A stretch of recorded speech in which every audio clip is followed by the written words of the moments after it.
주제는 힌두교의 카스트 제도인데요. 그 힌두교의 카스트 제도 들어가기 전에 나헨드라 모디 총리 이야기부터 먼저 하보도록 할게요. 우리한테도 요즘 많이 익숙해져 있는 나헨드라 모디 총리는 아주 낮은 계층의 사람이었었거든요.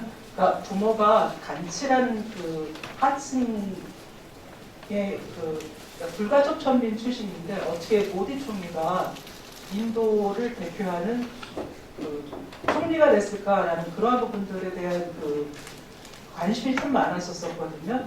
근데 최하층에서 총리가 나왔다라는 것 때문에 사람들이 이제 곧 인도에도 카스트 제도가 없어지는 것이냐라는 식으로 얘기를 많이 했었거든요. 근데 우리가 생각하는 그 카스트하고 그다음에 그 종성제도라고 해서 바르나 시스템하고는 좀 차이점이 있거든요. 그러한 부분들에 대해서 오늘은 말씀을 드리고요. 그다음에 이 카스트가 제안하는 게 인도 사회에 있어서 많은 부분들이 있는데 정과 부정에 대한 개념들에 대한 부분들, 그다음에 가족제도, 그다음에 우리가 좀 낯설지만 여자도 아니고 남자도 아닌 제3의 성에 대한 부분들, 그러한 존재들은 어떤 카스트에서 어떻게 대우받는가, 이러한 부분들에 대해서 한번 말씀을 드려보겠습니다.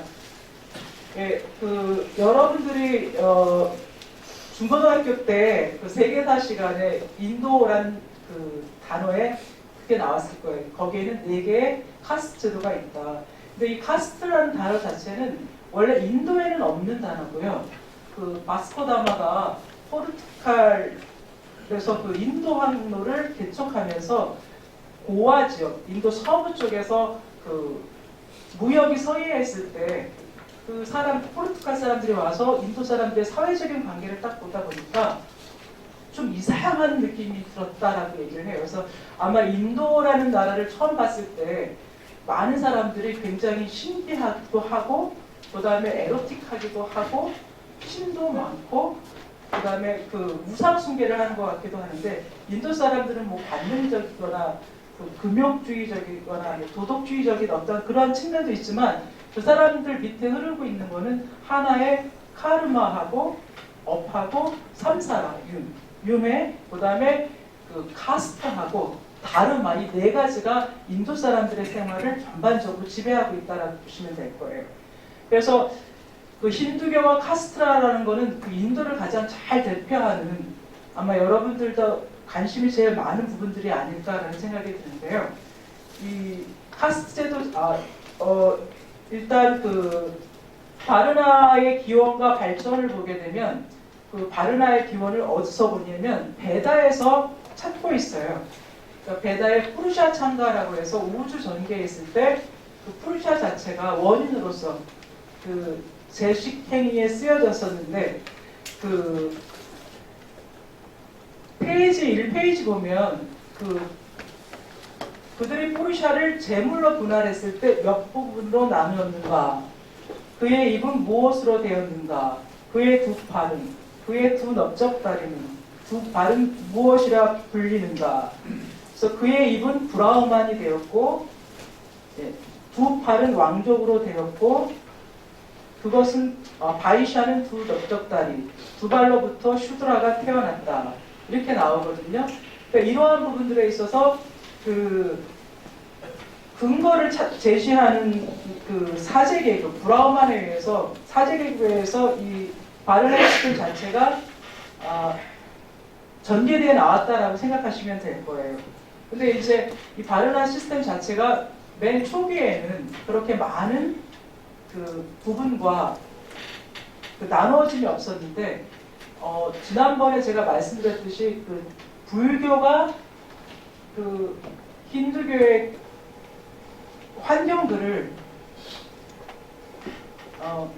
많이 교란시키기 때문에 힌두교의 재정립을 위해서 이 바르나 제도 이거를 더 강화시켰다라고 얘기를 해요.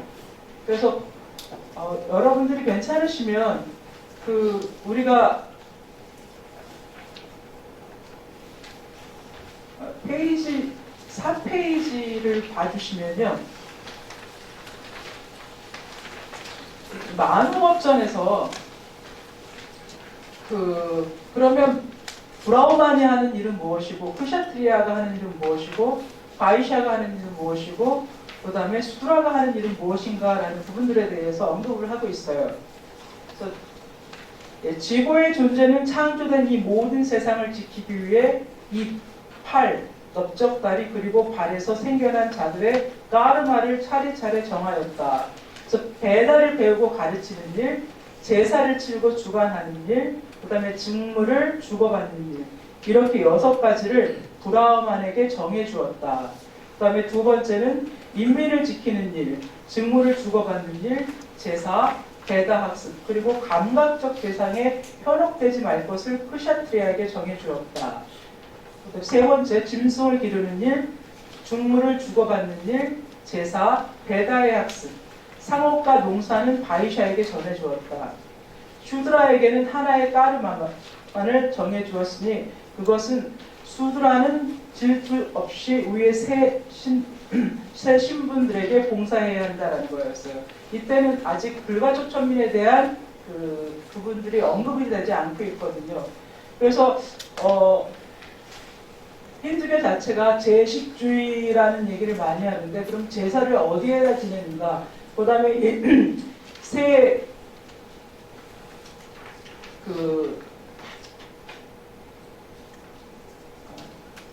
브라흐만과 크샤트리아, 바이샤한테 있어서 제사는 어떤 것인가라는 걸 한번 살펴볼게요.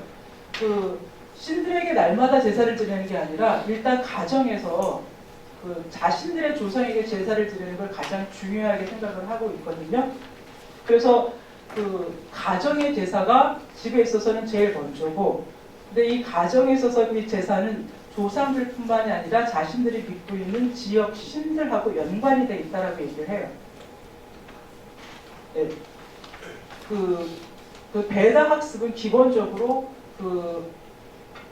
교육을 받을 수 있는 세 그룹인데, 이 배다 학습을 공부하는 이유 중에 하나는 드비자라고 얘기를 해요. 그러니까 이 퀘스트까지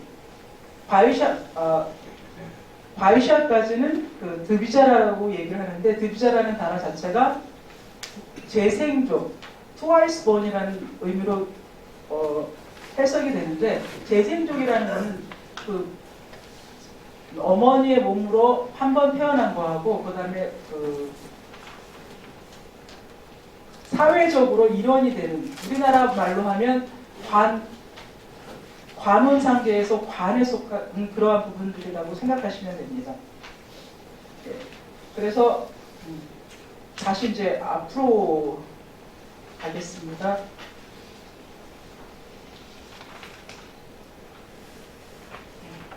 그래서 좀 전에 말씀드렸던 것처럼 이 몸의 각 부분에 대한 상징은 각각 바르나의 의례적 지위 및 그 집단의 사회적 기능과 연관이 되어 있다.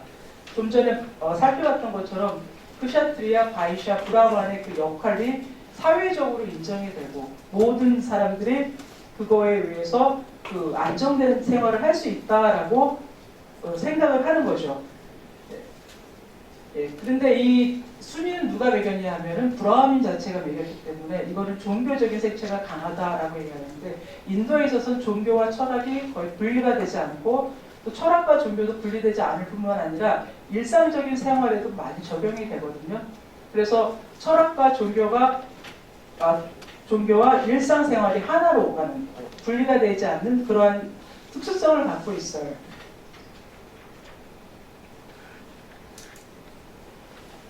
예.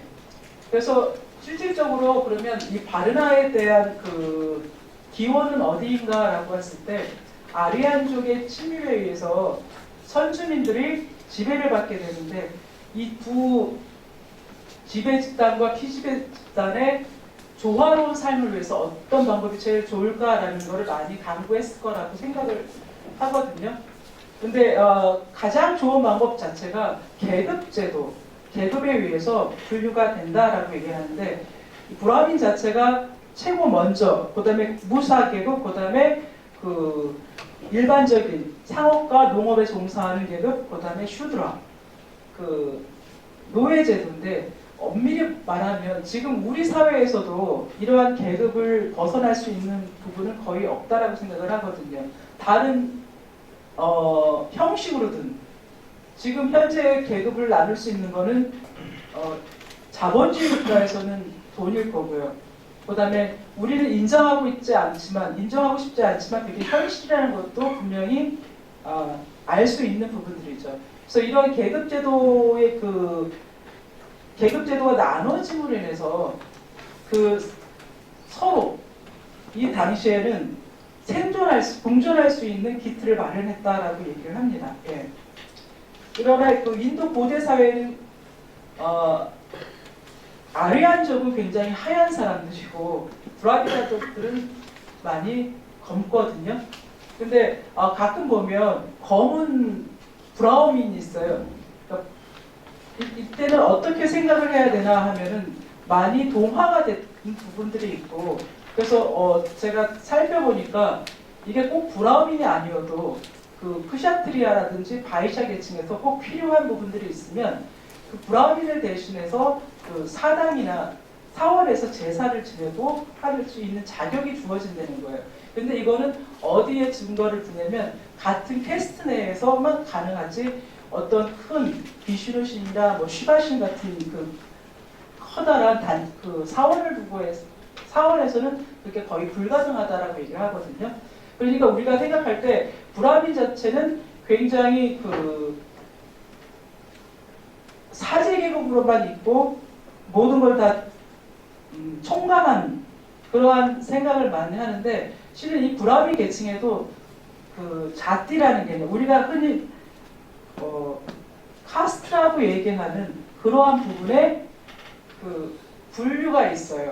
그러니까 아까 네 가지의 브라우마, 크샤트리아, 바이샤, 수드라, 이거 밑에 많은 서캐스트가 있는 거예요. 예를 들면 이 네 가지는 큰 범주에 있어서 계급을 나누는 거고요. 밑에 있는 서캐스트 같은 경우는 브라우민 같은 경우에도 제사를 담당하는 사람이 있고 사원 관리를 담당하는 사람이 있고, 그다음에 혼례식이라든지 성례식이라든지 장례식에 가서 그러한 일들을 담당해주는 브라우민이 있거든요. 그러니까 굉장히 세분화되어 있는 부분들. 그다음에 크샤트리아의 역할도 세분되어 있거든요. 이게 바로 우리가 알고 있는 카스트, 포르투갈 사람들이 얘기했던 종족, 인종, 민족 이렇게 나누는 서브 카스트가 아마 거기에 포함이 되는 그런 부분이라고 생각하면 되십니다. 그래서 이 브라민들하고 하층민들, 그러니까 최하층들의 구분선은 정과 부정에 대한 개념으로서 가능해지는데요. 정과 부정은 깨끗함과 더러움이에요. 근데 우리가 상상을 할 수 없을 만큼 이거에 대해서 마하르법전에서 얘기를 하고 있거든요. 마하르법전에서 얘기하는 건 뭐냐면 만약에 브라우민하고 하층민이 같은 음물을 쓸 수가 없다. 그다음에 브라우민이 길을 가다가 불가족 천민을 봤을 때에는 집에 돌아가서 다시 눈을 씻어야 된다. 이러한 식으로까지 구분을 계속 해놓고 있거든요. 그러니까 인도 사람들이 정과 부정에 대한 개념은 오늘날까지도 계속 이어져 오고 있는데, 손을 볼 때 오른손으로는 밥을 먹고 왼손으로는 화장실에 가서 쓴다라는 말이 바로 그 부분이거든요. 그러니까 오른손은 굉장히 깨끗한 거고 왼손은 그거에 비해서 굉장히 더럽다라는 그러한 개념으로 들어가거든요. 예, 그것뿐만이 아니라 방위에 있어서도 동북 방향은 좋고 서남 방향은 나쁘다. 그래서 사원이라든지 집을 지을 때도 그러한 방향으로서는 잘 짓지를 않고요. 그다음에 죽음에 대한 부분도 바로 죽은 사람은 부정하지만 조사의 영이 됐을 때는 깨끗하다. 이러한 식으로 해서 구분을 굉장히 많이 짓고 있어요. 그래서 인도 사람들이 세수를 할 때 보면 우리는 양손을 다 써서 세수를 하는데 그 사람들은 오른손만 써갖고 이렇게 세수를 해. 그리고 뭐를 사고 돈을 줄 때 왼손을 들 때에는 외국인들한테는 왼손에 있었던 걸 오른손으로 옮겨서 다시 주게 하거든요. 그러니까 모르니까 알려준다라는 어떤 그러한 개념으로서 이러한 부분들을 따르고 있어요. 그러니까는 이러한 정과 부정의 개념이 브라민 계층에만 있는 게 아니라 인도 사회 전체, 인도 힌두교라고 얘기할 때는 그 사회 전체가 영향을 받고 있다는 거죠. 그리고 이제 기원 초기에 그 많은 도시들이 발달을 했는데 그 여러분들도 잘 알다시피 페르시아에서 다리우스 황제가 침입을 했었었고 그다음에 알렉산더 대왕도 인도에 침입하면서 간다라니스에 그 영향을 줬었고요. 그다음에 샤카족, 후샤니족 이러한 그 여러 외래 민족이 침입하고 약간의 지배를 통해서 그 카스트 자체에는 많은 영향을 주지는 않았지만 그 이동의 범위가 넓어졌다는 거죠. 네. 그 다음에 그 시기를 지나서 공무원 사회로 들어가면서 이 제도가 정착이 돼야 되는데 이거는 누구를 위한 거냐면 크샤트리하고 브라민, 땅을 하사받았던 브라민과 그 땅을 나라를 그 지키는 크샤트리아의 필요에 의해서 그 바르나 제도가 확립되었다라고 얘기를 합니다.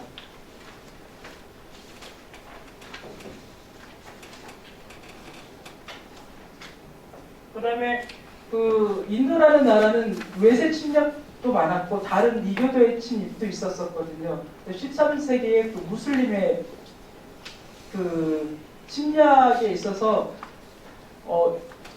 그 무슬림들은 한 손에는 칼, 한 손에는 코란이었기 때문에 그 정복이 곧 포로인 셈이 많았거든요. 그래서 인도 사원들 이렇게 가서 보면 그 신상들의 코 있는 부위가 굉장히 많이 상해 있는데 그게 뭐냐면 그 말을 타고 와서 신상을 우상숭배라고 그 쳐버리는 그러한 부분들에 있어서 그러한 형태로 남아있다라고 얘기를 해요. 근데 이 시대에 그 술탄이 인도로 들어와서 이런 계급제도에는 관심이 없었고 새로운 국가를 창조해내기 위해서 재원을 확보하기 위해서 여자나 남자, 그 다음에 노예는 아니냐, 세수를 확보하기 위한 그러한 작업들을 먼저 했기 때문에 이 시기에도 그 힌두교에서 말하는 바르나 시스템은 그대로 살아있었다라고 얘기합니다.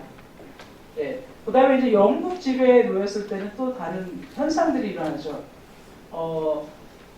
그 기독교적인 사고는 그 만민이 평등하다라는 걸 기본으로 하잖아요. 근데 인도를 딱 보면 그 이 평등은 아니죠. 계급은 뭐에 의해서 이루어지냐면 인도 사람들은 윤회에 의해서, 근데 윤회는 뭐에 의해서 하냐면 까르마, 자기 업에 의해서 되는 거거든요.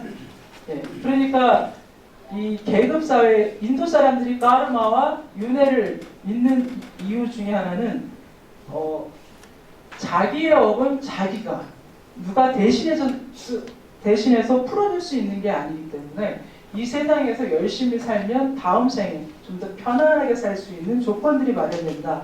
이러한 까르마 사상, 그 다음에 카스트 제도를 그래서 받아들일 수밖에 없는 순경적으로 지금 내가 굉장히 불행한 상태의 카스트에 놓여 있더라도 지금 이 삶에서 나에게 주어진 임무를 다할 경우에는 다음 생에는 좀 더 편안하고 좋은 카스트로 태어날 수 있다라는 그러한 기반을 마련한 게 그 까르마하고 삼사람 윤회거든요. 근데 거기서 기초적으로 또 중요하게 작용하는 거는 다르마의 법이에요. 이거는 법도 되고 법칙도 되고 의무도 되는데 그 의무가 아까 주어진 것처럼 크샤트리의 의무, 그 다음에 브라우만의 의무, 바이샤의 의무, 수드라의 의무 이러한 의무가 주어진 것처럼 다 그걸 잘 수행해내면 그 다음 생에는 좀 더 좋은 카스트로 태어날 수 있다라는 게 기본적인 생각이었다고 합니다.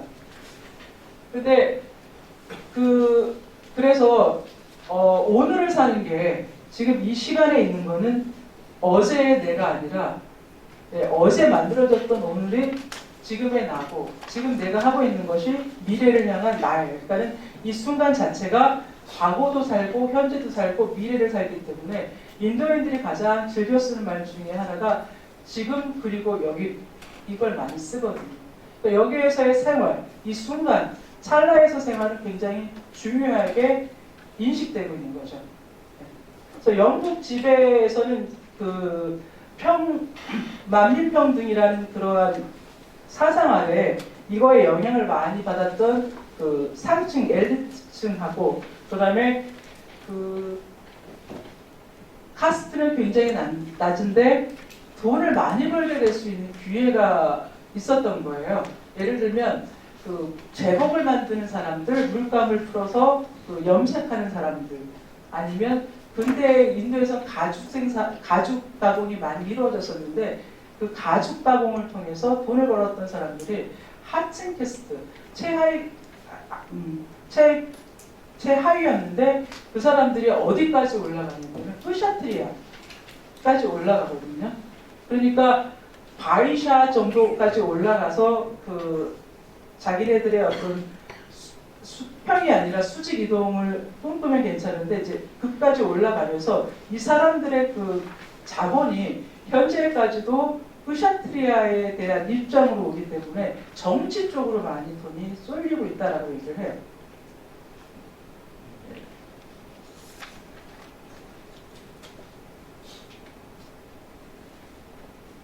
근데 인도 사람들이 참 재밌는 것 중에 하나는 가만히 보면 왜 이 불합리하다라는 계급 제도가 없어지지 않고 3,500년 동안 이려오는 게 어떠한 이유일까라는 생각을 많이 해보거든요. 그러니까 불교나 자유나교 같은 경우에도 분명히 제사 중심주의라든지 그 계급주의 타파로 그 영적인 구원을 통해서 이루어질 수 있는 사회 개혁을 꿈꿨었는데 그게 3,500년 동안 어떻게 한 번도 무너지지 않은 상태에서 이게 내려올 수 있었을까? 이거는 참 많은 걸 시사해 주거든요.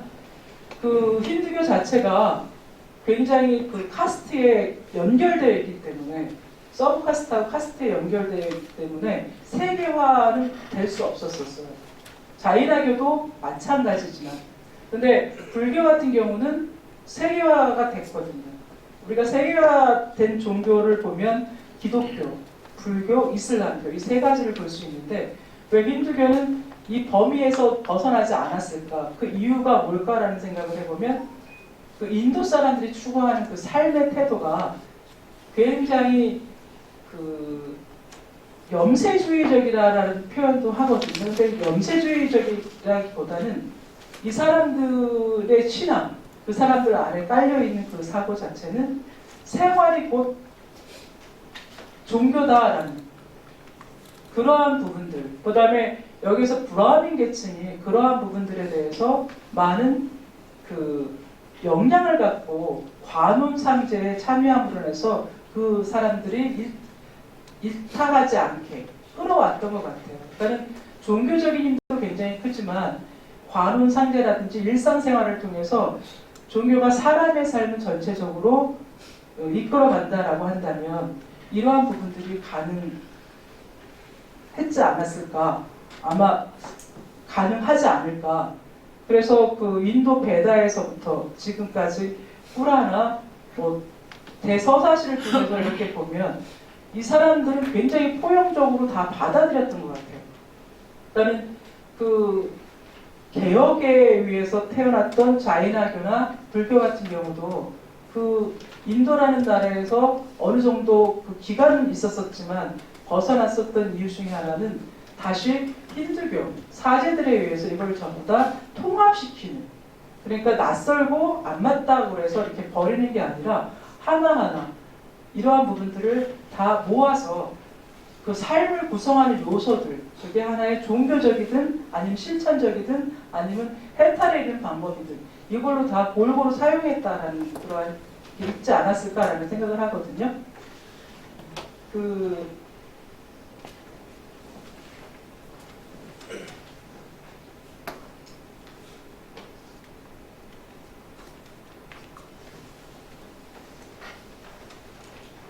그러한 측면에서 볼 때 그 힌두교의 가장 특징 중에 하나는 모든 걸 다 수용한다.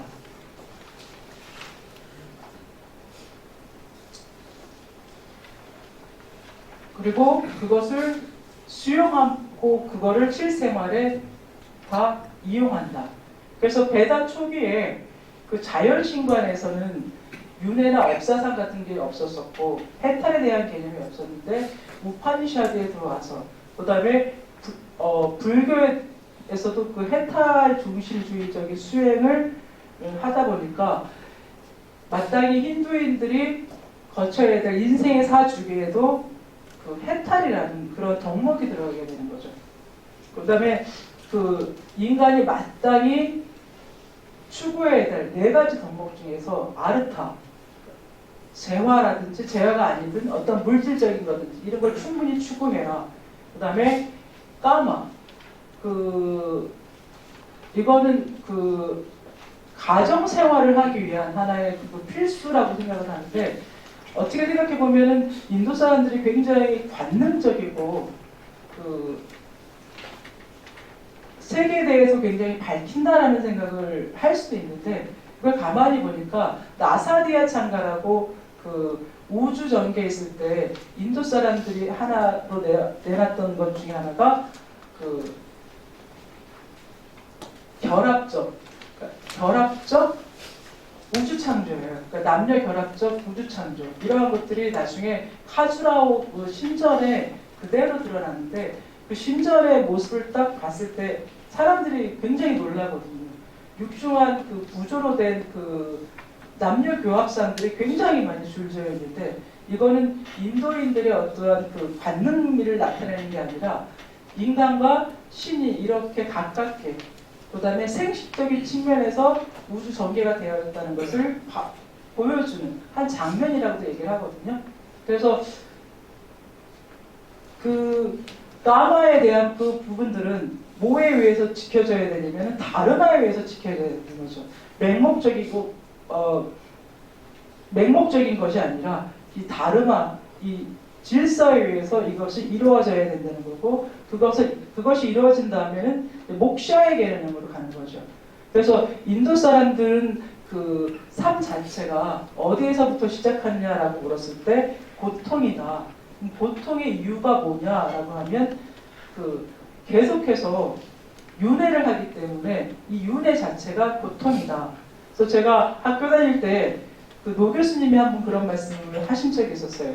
종교의 궁극적인 목적이 뭘 거 같냐 학생들한테 물었을 때 저희는 여러 형이상학적인 얘기를 대답을 했었거든요.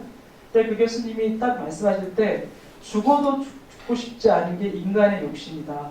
그래서 어떻게 해서든지 살려고 하는 죽어서도 살고 싶은 게 종교의 목적일 수도 있다. 이런 말씀을 하셨었어요.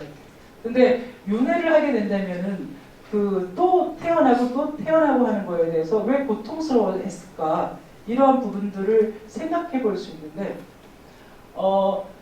그 인도 종교 사상은 신비주의적인 측면이 굉장히 많거든요. 그러니까 신인합일 인간과 신이 하나로 될 수 있는 그 다시 말해서 아트만과 브라흐만이 하나고 그게 합일이 될 수 있는 가능성을 많이 타진하고 있다는 거죠.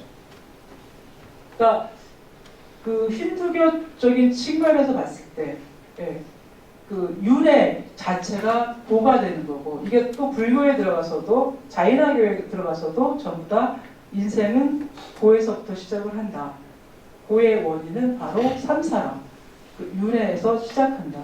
계속 반복되다 보면 언젠가는 해탈되지 않을까 이러한 측면들도 기대해 볼 수 있는데 수행에 의해서 이거는 신비적인 체험에 위한 수행 아니면 신을 여러 방면에서 헌신하고 그 다음에 그 행위에 의해서 행위라고 얘기할 때는 어떠한 결과에 대한 집착 없이 오로지 행위 자체로서 깨달음에 이를 수 있다라고 이렇게 또 제시를 하는 부분들이 있습니다. 예. 네, 근데 이제 현재 아까도 말씀드렸던 것처럼 그 불가촉 천민들이 그 굉장히 많은 피해를 보고 사회적으로 인간적으로 그 대우를 못 받았던 거에 대해서 현대에 들어와서는 많은 변화가 생겼었어요. 보통 지금 13억 정도라고 하는데 그 슈드라와 그 불가촉 천민의 숫자는 거의 한 3, 4억 정도가 된다고 얘기를 하거든요. 근데 이 사람들을 위해서 그 전에 취하지 않았던 교육, 그 다음에 지정 카스트라고 해서 그 사람들을 위한 교육이라든지 일할 수 있는 기회를 더 많이 주는 경우가 생겼어요. 뭐냐면 만약 공무원을 10명을 뽑는다 그러면 5명은 지정 캐스트, 이 불가촉 천민에서 올라가야 되는 거고, 이게 교육계에도 역시 마찬가지고 학교에서도 역시 마찬가지로 이러한 일들이 계속 일어났거든요.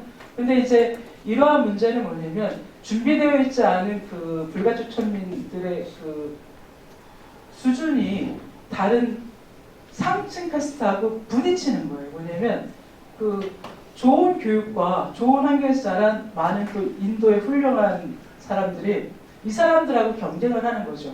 자기네들끼리 경쟁을 하게 되는 거예요. 그러니까 인도에서 우스갯소리로 그 미국으로 어떠한 학생이 유학을 갔는데 어떻게 여기까지 왔니? 그랬더니 인도에서 학교 떨어져서 MIT로 왔다 뭐 이런 식으로 우스갯소리를 했다라고 얘기를 하거든요. 그러니까 인재들이 밖으로 유출되는 현상이 일어나고 대학 내에서도 그 사람들 먼저 채용을 해야 되기 때문에 이거는 정부에서 할당제로 이루어지는 거기 때문에 거부할 수 있는 부분들이 아니거든요. 그래서 이런 식으로 해서 어떠한 그 인도 전체적인 수준이 좀 떨어진다. 근데 이 사람들이 그 달리트라든지 하리잔으로서 그 낮게 취급받았고 존재감 없었던 부분들이 이제 그걸 보상해준다라는 차원에서 이러한 사회적인 운동이 일어났는데 여기에 여러 가지 그 힘을 보탰던 사람들 중에 하나가 암베르카르라는 그 법무장관이 있었어요.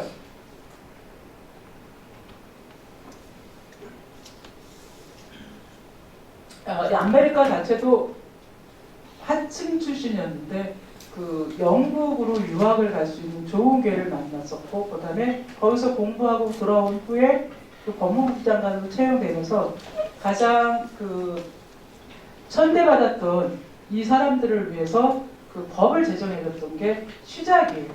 그러니까 오늘날 모디 총리가 나올 수 있게끔 그 밑바탕을 닦아줬던 사람이 엄밀하게 얘기한다면 이러한 식으로 그 낮은 계층을 위해서 열심히 일을 했던 사람들의 덕분이 아닐까 이러한 생각을 해봐요.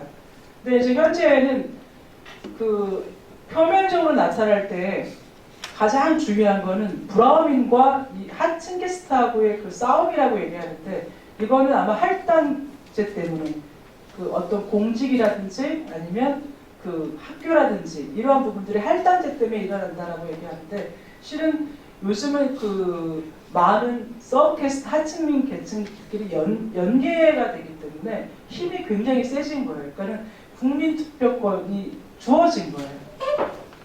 투표권이 주어지면서 이제 이 사람들은 더 이상 그 하층민으로서 자격이 없는 사람들이 아니라 이제 한 표를 찍을 수 있는 그 국민으로서 받아들여야 되는 그런 부분들이 있어요. 근데 이렇게 하층민들이 올라왔는데도 불구하고 재밌는 현상은 이 사람들이 거의 다 문맹이라는 거예요.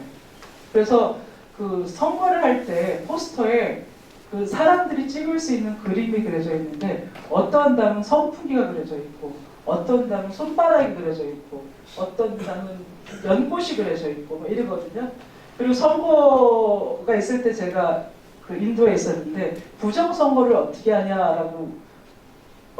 아냐고 이제 친구가 말해주는데 그때 그 사람들한테 아이덴티 카드가 없었어요. 우리나라 주민등록증. 저기 서류에는 있는데 이거를 이 사람이 이 사람이다라고 비교해줄 수 있는 이 아이덴티 카드가 없어서 내가 그 사람이다라고 해서 찍으면 된다라고 얘기를 하는데 내가 이 사람이 그 투표를 했다라는 표시는 여기 오른손 엄지손톱 밑에 까만 점을 하나 찍어준대요. 근데 그거를 찍기 전에 여기에다가 그 바세린이라든지 이런 거를 붙이고 가서 찍으면 이게 바로 스며들지 않고 계속 찍을 수 있는. 그러니까 그 인간의 존재로서 그 어느 정도의 그 투표권도 행사할 수 있는데 결국은 또 그 지배계층에 의해서 농락당하는 어떤 그러한 부분들이 진행이 되는 그러한 상황이에요. 그러니까 인도의 문맹률은 굉장히 높아요. 그래서 그 이런 카스트 그 하리잔이라든지 달리트라고 얘기하는 이런 사람들이 자식들에 대한 공부 이러한 부분들에 대해서도 이제는 많이 생각이 달라져서 그 열심히 시키고자 노력을 해요. 전에는 어떻게 얘기했냐면 국가에서 얘를 학교를 보내라. 그리고 학교를 보내면 얘한테 얼마를 준다. 그러니까 한 끼가 소중한 사람들은 자식이 한 끼를 벌어올 수 있다는 생각에 학교를 보냈어야 되는데 선생님하고 학부모형하고 같이 입을 맞춰서 학교는 안 보내고 돈만 왔다 갔다 하는 그런 상황들도 벌어졌다라고 얘기하거든요. 근데 이제 모디 총리는 이런 환경 속에서 자랐던 사람이라 그러니까 클린 인디아라든지 뭐 이런 식으로 해서 인도 전반적인 그런 부조리하고 부정적인 그런 측면들을 깨끗하게 그 정리해 나간다는 그 측면에서 낮은 캐스트 사람들한테 굉장히 인기가 많다라고 얘기를 하고 있습니다.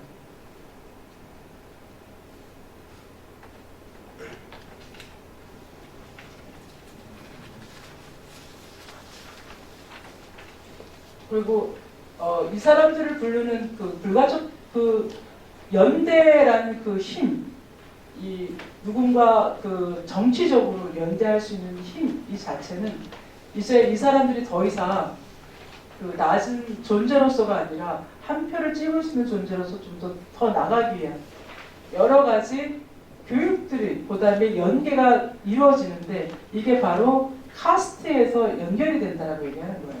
그러니까 바로나 아까 네 가지 계급에서 얘기가 되는 게 아니라 서브캐스트 어떤 세습적인 직업, 그다음에 자기의 탄생 이걸로 인해서 연결되는 그러한 부분들에서 서로 가능하다라고 얘기를 해요.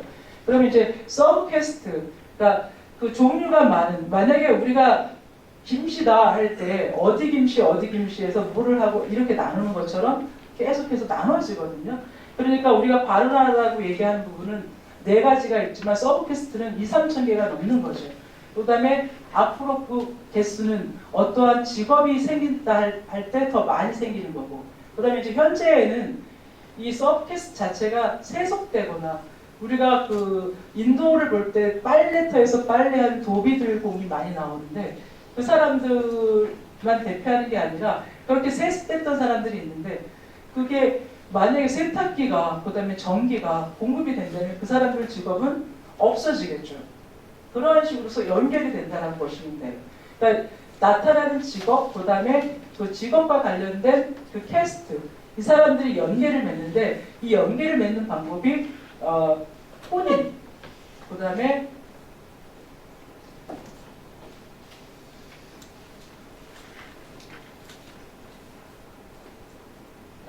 일단은 그 혼인에 의해서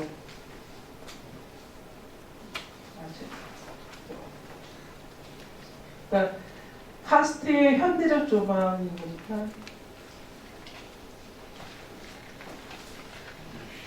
죄송한데 페이지를 안 썼어요. 예.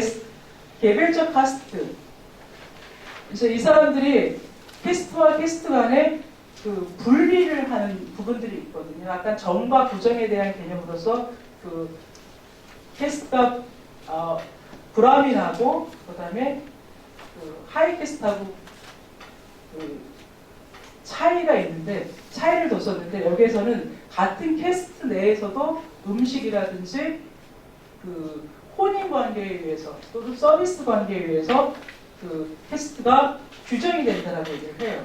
이건 뭐냐면 우리나라에서는 지금 음식 같이 먹는 거에 대해서는 아무런 문제가 없는데 인도에서는 음식을 먹을 때 나랑 같은 캐스트냐 아니냐가 굉장히 중요해요. 그 다음에 집에 방문할 때에도 나보다 낮은 캐스트는 밖에서 맞이하고 나보다 높은 캐스트일 경우에는 집 안으로 들어와도 되는 거예요. 그러니까 부엌을 같이 공유하고 음식을 먹는다는 거는 이 사람들끼리 굉장히 밀착하게 연계가 되어 있다는 거고 또 다른 캐스트를 배척한다는 얘기거든요. 예. 그리고 이제 혼인 같은 경우에는 같은 캐스트 내에서만 가능한 거죠. 그러니까 그 넓은 범주에서 네 카스트와 그다음에 뭐 김씨, 이씨로 나눠지는 여러 가지 서 캐스트가 나오는데 그 종내혼이라고 얘기를 하거든요. 그래서 아버지한테는 5촌, 그다음에 엄마한테는 3촌까지 해갖고 그 종내혼이 이루어지는 거예요. 그러니까 같은 카스트 내에서 결혼을 통해서 이게 연합이 돼서 그 다른 데로 이러한 부분들이 유출되지 않게 자신들의 피의 순수성을 지켜나간다라고 얘기를 해요. 근데 이 혼인할 때 그 여성들이 보통 지창금을 준비를 해야 되거든요. 근데 이 지창금은 옛날 어느 왕이 딸을 너무 이뻐해서 그 시집을 가기 전에 돈을 좀 줬대요. 근데 이게 하나의 그 전통이 돼서 많은 사람들이 그거를 따르고 있다라고 얘기하는데 인도 내에도 무슬림들이 있거든요. 현재. 근데 그 무슬림도 그 힌두에서 그 개종된 무슬림은 자기네들도 그 다우리, 지창금을 받는다라고 얘기를 해요. 그러니까 이거는 뜰래야 뜰 수 없는 어떠한 그 돈의 움직임인데 이거를 잘 이해하기 위해서는 인도의 혼인 관계뿐만이 아니라 이제 가족 관계가 어떻게 진행이 되는가라는 걸 살펴보면 좋을 것 같아요. 뭐냐면 인도의 가족 관계는 맨 처음에 부계 중심주의적인 혈통으로 연결이 되고 두 번째는 확대 가족이라고 해서 그 형제들하고 부모가 같이 다 같이 살아요. 그래서 한 가족 내에 2대, 3대가 같이 살고 근데 이제 연합가족이라고 해서 이 사람들이 공동으로 돈을 관리하고 공동으로 재산을 관리하고 공동으로 같이 사는 거예요. 그래서 그 좀 이상한 것 중에 하나는 여기 인도 그 커다란 그 집에 가보면 방이 보통 2개, 뭐 3개밖에 없어요. 그러니까 이렇게 많은 식구들이 살면 뭐 방이 좀 많을 텐데 왜 이렇게 방이 없지라고 물어보니까 여자는 여자끼리 결혼한 사람들, 남자는 남자끼리 이렇게 잠을 잔다라고 얘기를 해요. 그러니까 그 결혼을 통해서 그 아이를 낳을 때 어떠한 문제가 있나라는 걸 물어봤더니 심각한 문제가 많은 거예요. 서로 갈등이 많은 거예요. 근데 왜 나가지 않느냐 뭐 이렇게 얘기를 하면 이게 원래 룰이라는 거예요. 그래서 나중에 제가 그 친구 결혼식 때 한번 집에 갔는데 그 엄마가 아버지를 좀 일찍 여의셨어요. 이 친구의 결혼식을 하는데 결혼식장에 엄마가 못 들어가는 거예요. 그래서 어쩐 일이냐고 물어봤더니 이게 힌두 카스트 룰이래요. 그러니까 과부는 부정하기 때문에 딸의 결혼식을 들어갈 수가 없다. 그래서 그러면 누가 대신 들어가느냐 물었더니 작은 엄마와 작은 아버지는 들어갈 수 있대요. 그러니까 이게 확대 가족하고 연합 가족에서 오는 그 공동의 그러한 가족 형성을 통해서 그 카스트 자체를 굉장히 그 배타적인 인도에서 다른 그 카스트와 배타적인 부분을 만들고 그다음에 이 다우리 시스템 자체의 지참금은 다른 사람들, 다른 카스트에 돈이 가는 거를 막기 위한 하나의 장치라고 얘기를 해요. 그래서 우리나라에는 지참금 제도는 없는데 그 다른 나라 친구들이 이렇게 얘기를 하는 거 보면 니네도 지참금 제도가 있지 않냐. 남자는 집을 해오고 여자는 살림을 해가는 거 지참금 제도 있지 않냐 이렇게 얘기하는데 그걸 듣고 있었던 그 인도 친구가 하는 소리는 그게 아니더라고요. 지참금을 개인한테 주는 게 아니라 이거는 가족 공동의 재산으로 들어가는 거예요. 그래서 그걸 위해서 운영이 되는 거죠. 그러니까 우리가 생각하는 그냥 대가족이 아니라 확대 가족이어서 그다음에 그 확대 가족이 연합 가족이 돼서 어떠한 그 루수가 있을 때 이거를 다 메꿔주는 그런 울타리로서 작용이 된다는 거죠. 네. 그리고 이제 이 음식 같은 경우는 브라민 계층들 같은 경우는 채식주의자가 많을 거라고 생각을 하시죠.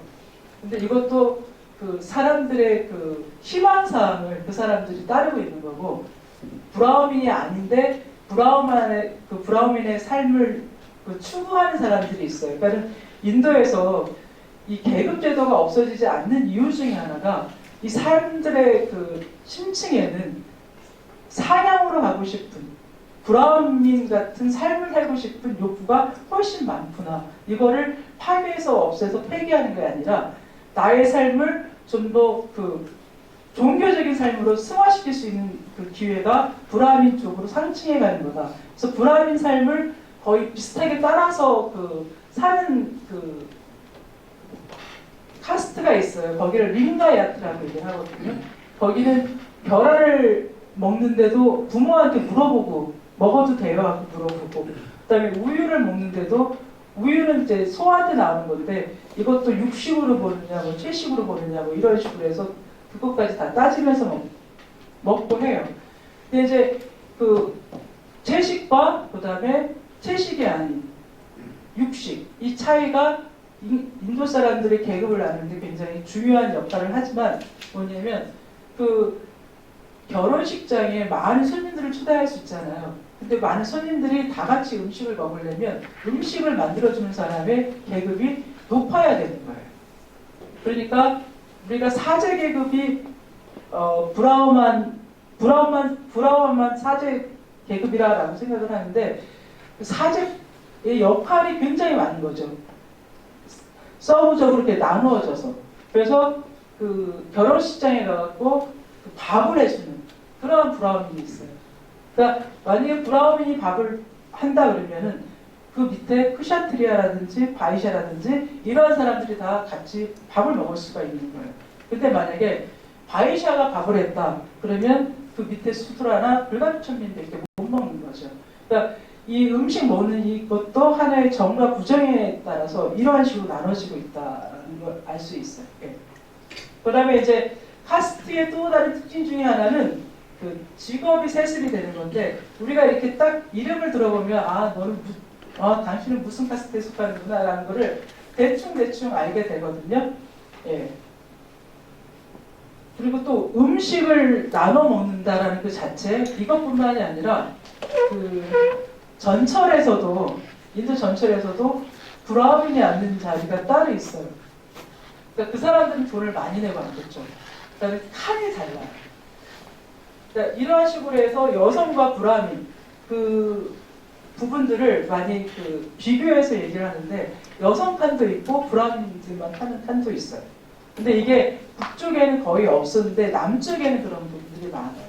그러니까 버스를 탔는데 노인이 올라오셨다 그러면 아무도 안 일어나는 게 이제 그쪽의 풍습이에요. 왜냐하면 이 사람의 계급이 어떤 건지를 잘 모르니까 아무도 일어나지 않고 딱 분류는 오른쪽은 남자, 왼쪽은 여자 이렇게 좌석을 분리해서 앉을 수 있게, 부부여도 같이 못 앉게 이렇게 주위에서 막거든요. 그래서 그러한 분류가 굉장히 심한데, 인도에서 여성의 위치는 굉장히 그 취약해요. 근데 취약한데 지금은 교육에 의해서 그러한 부분들이 많이 상쇄가 됐다라고 볼 수가 있는데, 현재 그 시골 쪽으로 내려가면 그 여아를 낳았을 경우에 바로 영아 사례를 들어가요. 왜냐하면 키워서 시집을 보내줄 수 있는 형편이 안 되기 때문에 그네들이 선택할 수 있는 거는 그거밖에 없다라고 얘기를 해요. 그래서 선인장 같은 경우 그 상처를 내면 즙이 이렇게 나오는데, 그걸 말렸다가 딸 아이가 태어났을 때 그거를 입에다 놓으시면 이러한 그 심에 의해서 그게 기도를 받게 돼서 이제 사망하게 되는. 그래서 인도에서는 남자아이를 출생시켰을 때는 축하드립니다라는 말을 하고, 여자아이를 출생했을 때는 걱정이겠다, 큰일 났습니다 이렇게 얘기를 해요. 그래서 전에 한번 시티 오브 조이라는 그 영화가 한국에 나왔을 때도 인도의 아버지들은 그래서 굉장히 힘들구나라는 부분들이 있는데, 또 어느 캐스트 쪽으로 가면 여성의 모든 거를 다 통제를 해요. 그러니까 이 목의 중심적으로 내려오기 때문에 남성들은 서브젝트가 되고 오브젝트가 되고, 여성들은 서브젝트가 돼서 그 여성 리네이지로 이게 또 전달이 되는 경우가 많은데, 이거는 아주 드문 경우고 보통 다 남자 그 부계가 계승된다라고 보시면 돼요. 네. 그래서 이제 세 번째는 카스트의 성원은 선택에 따라서가 아니라 출생에 따라 결정된다. 그렇기 때문에 힌두교가 세계화가 못된 이유 중에 하나가 바로 이 부분이라고 얘기를 하는 겁니다. 그러니까 가족적인 이 인도 내에서 인도적인 그 분례에 있었다라는 거고요. 그래서 마찬가지로 힌두가 된다는 것은 계종이나 다른 수단으로 가능한 것이 아니라 어느 한 가지 카스트에 소속되어야 한다라는 걸 의미하죠. 그 다음에 이제 카스트의 이동, 아까 그 가죽 다루는 업자가 그 최하층에서 크샤트리아로 올라갔을 때 이 사람이 하는 건 뭐냐면 자기하고 본래 그 알던 그 사람들하고 다 같이 개종을 하는 거예요. 다 같이 수직 상승을 하는 거죠. 그러니까 그 전에 그 연결되어 왔던 그 사람들하고는 다 관계가 하나씩 끊어지는 거예요. 그래서 그 올라가면서 다른 그 상태에 있었던 관계들은 다 끊어내는. 그래서 얻어지는 그렇게 그 변화를 추구를 해요. 예. 그래서 그 인도에서 그 카스트, 아까도 말씀드렸던 것처럼 모디 총리 같은 경우는 예를 들면 어떤 교육이라든지 사람들이 능력이 없었던 게 아니라 어떤 환경이 조성되어 있지 않고 또 정체에 대해서 아니면 자신에 대해서 존재감이 부족했던 것이 이제는 많이 달라지고 있지 않을까. 근데 이제 아까도 제가 말씀드리고 싶었던 것 중에 하나는 이러한 그 불가족 천민에 또 하나 들어가는 그 계층이 있어요. 뭐냐면 이거는 그 여자도 아니고 남자도 아니고 양성을 동시에 갖고 태어난 그 사람들이 인도에는 의외로 많아요. 그러니까 저도 굉장히 놀랐던 게 버스를 타고 가는데 수염난 어떤 남자가 사리를 입고 머리는 길고 여기에는 그 꿍꿍이라고 빈들을 찍고 손에 이렇게 동전을 툭툭툭 치면서 오는데 아무도 거부를 안 하고 거기다 다 돈을 넣더라고요. 손 위에다가. 그래서 이게 뭐지? 이제 봤더니 그 사람들은 그 태어날 때 그 양성을 다 갖고 태어난 거예요. 그래서 그 어느 시기가 돼서 2차 성징이 나오면 그 남군을 자신의 그 커뮤니티에서 모시는 신에게 바치면서 그 생활을 이어나가거든요. 근데 만약에 이러한 그 인도에서 하층민이라는 그 캐스트로 존재를 하지만 그렇게 생활할 수 있는 길이 열려 있는 건 뭐냐면 이 사람들이 그 경제 활동을 하는 거는 이 구걸, 그다음에 그 결혼식장이라든지 아니면 아기 돌 있는 집들을 이렇게 다니면서 알아내서 그 집에 가서 피로연을 해주는 거예요. 그러니까 결혼식장에 가서는 행복하다고. 그러니까 너희는 얼마나 행복하냐 내가 아니어서 이런 식으로 해주고 아이들한테 축복을 내려주는 거는 나와 같이 되지 말아라는 축복을 내려주면서 거기서 그 춤도 춰주고 그 돈도 받는 그러한 게 그 이어져 있거든요. 근데 이 부분들에 대해서는 저도 너무너무 새로웠던 부분들이어서 이제 한국에 와서 한번 찾아봤더니 한국에도 분명히 그런 식으로 태어나는 사람들이 있는데 이게 다 하는 부분들이 많고 근데 인도에는 어떠한 그 최하층민인데도 어떤 삶의 그 테두리 안으로 변병이지만 들어가서 생존할 수 있는 그런 기반이 마련됐다는 게 좀 다른 측면이 아닐까라는 생각이 들었어요. 그래서 그 사람들을 히스라라고 얘기를 하거든요.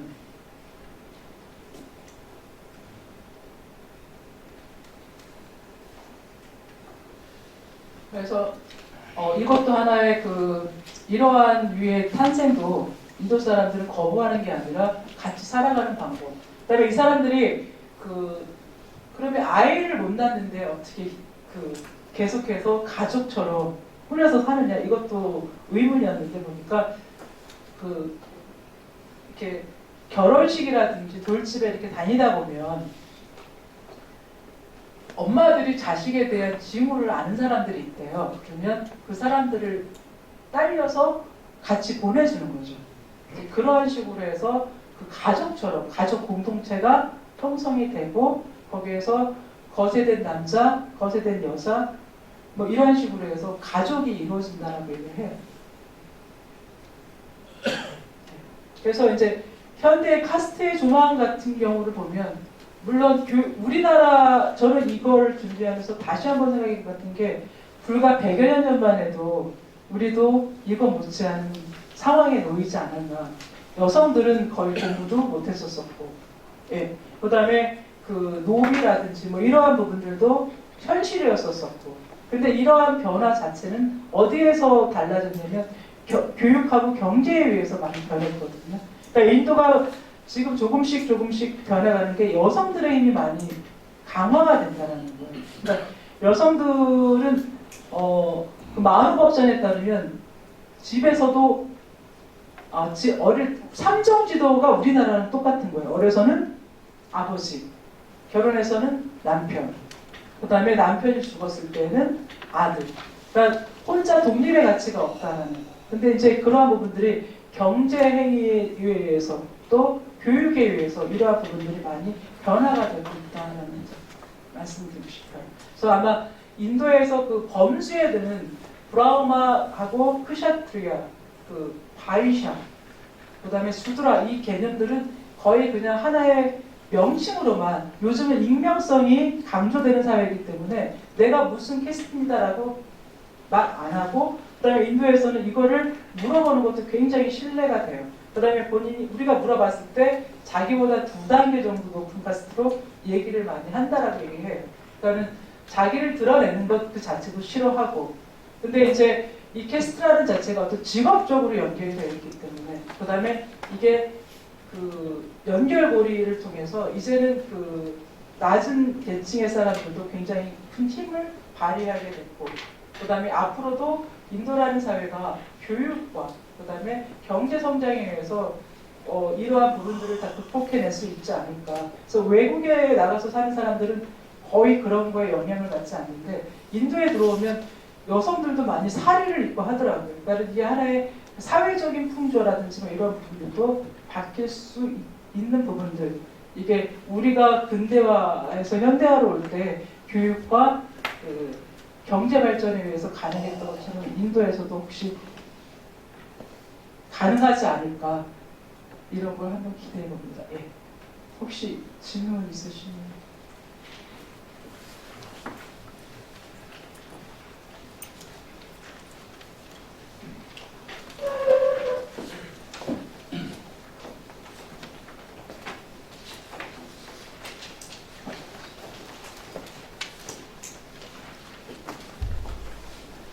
오늘 강의 들어보니까 뭐 힌두교라는 게 완전히 문화로서의 종교네요. 삶에 완전히 토착화된 뭐 스웨덴이나 덴마크 같은 북유럽 사회도 사실 기독교가 하나의 이제 종교라기보다는 문화로 다 정착했고 심지어 신을 믿지 않는데도 헌금도 내고 교회도 가고 각종 종교 행사에도 참여하고 그런데 실제 물어보면 신을 믿지 않는데 이런 이 선상이 기독교에서도 나타나는데 인도도 3,500년이나 되는 종교의 시대다 보니까 아마 문화로만 남는 것 같은 그런 느낌도 나네요. 흥미있는 거는 그러한 여러 가지 차별을 그냥 참는다는 게 아마 윤회 때문에 그런가 봐요. 다음 생에는 더 자기도 뭐 피아체리아나 그 브라이밍 같은 높은 계급으로 태어날 수 있다는 희망이 그러한 제도를 그러니까 나도 이번에 불가족 천민으로 태어났지만 다음 생에는 더 높이 올라갈 수도 있으니까 잘 참자 이런 것 같습니다. 자 다음 좀 광고를 안내해 드릴게요. 힌두교를 우리 듣다 보니까 그 원래 8주간 계획했는데 너무 긴 것 같아서 5주로 축소하려고 합니다. 다음 주까지만 힌두교를 듣고 그 다음에 연이어서 우리가 들어보다 보니까 힌두교 다음에 힌두교 안에 불교가 들어있거든요. 그래서 불교 강의를 연이어서 3주는 불교 강의를 넣었습니다. 불교 강의를 해주실 분은 아주 특이한 분을 구했어요. 그래서 서강대학교 종교학과에 캐나다인인데 사실은 그 한국 불교에 정통한 분이 있어요. 서명원 신부라고. 서명원 신부님은 캐나다인이에요. 그리고 외국인인데 25년 동안 한국 생활하셔서 한국에 융통하세요. 그리고 한국 불교에도 아주 정통하시고 이분이 이 3주간 우리 학교에 와서 특강을 해주실 겁니다.